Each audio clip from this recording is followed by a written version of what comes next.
So let's talk about a practice that can honestly transform prayer from just a fleeting moment into this really personal, written conversation with your heart. We're going to dive into what's called dua journaling. Okay, let's be real for a second. Have you ever been praying and felt like your thoughts are just all over the place?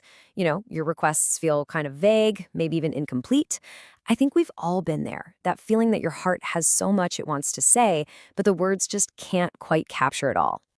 And that is exactly where dua journaling comes in.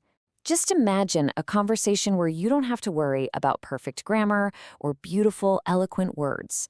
The only goal is raw, unfiltered honesty. It's about giving your heart a voice on paper, creating this direct line for your deepest thoughts. So, how does this actually work?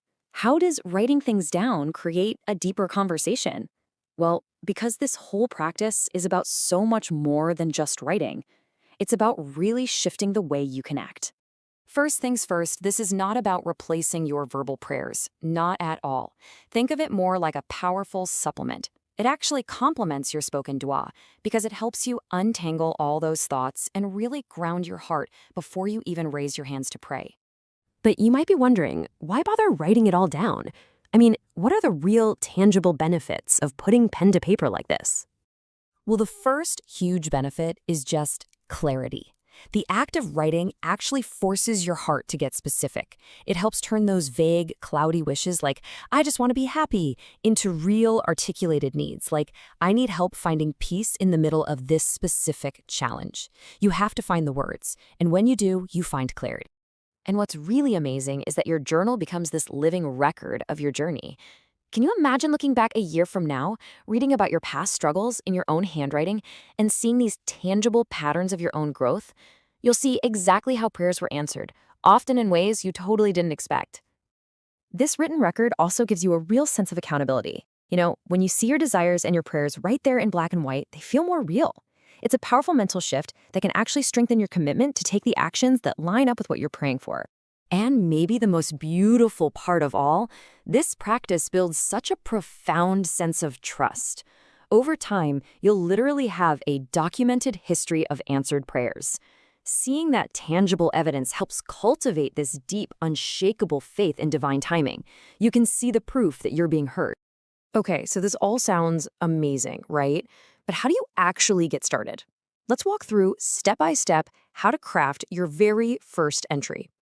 There's a really simple and beautiful way to structure every single entry, and it's this four-part framework. You start with praise and gratitude, then you move to acknowledging your state, then you make your specific requests, and you finish with trust and surrender. Let's break each of those down. So you always begin with praise and gratitude.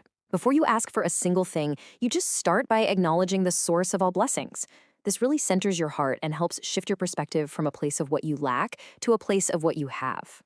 And it can be so simple, but so profound. Something like, "Oh Allah, most merciful, I thank you for my health, my family, and for your guidance."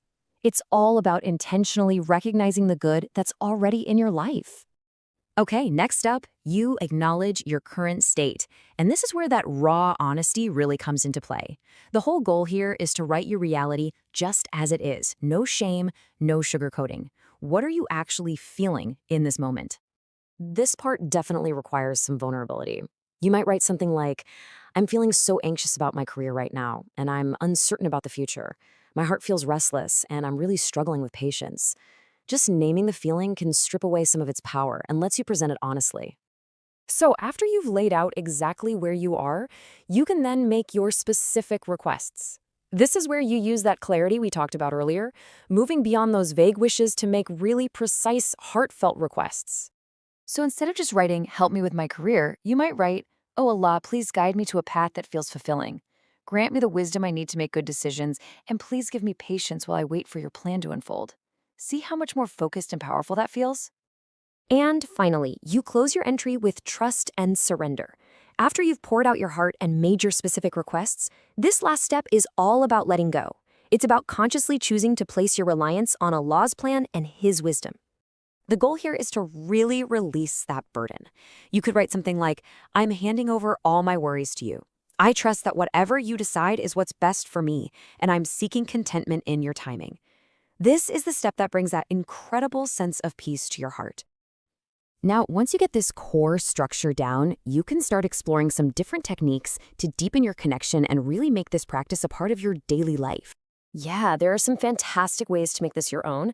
For example, doing a morning do-a journal can help set your intention for the whole day, or an evening review is just perfect for practicing gratitude. If you want it to feel more intimate, you could try a simple Dear Allah letter style. You could even end every entry with an anchor verse from the Quran, a line that just gives you strength and focus. When you put all this together, what you're creating is so much more than just a notebook full of words. It really becomes a living record of your faith, a beautiful testament to your personal journey. Let's just look at how a complete entry might come together. You start with praise, then an honest acknowledgement of feeling overwhelmed. From there, a specific request for clarity and patience.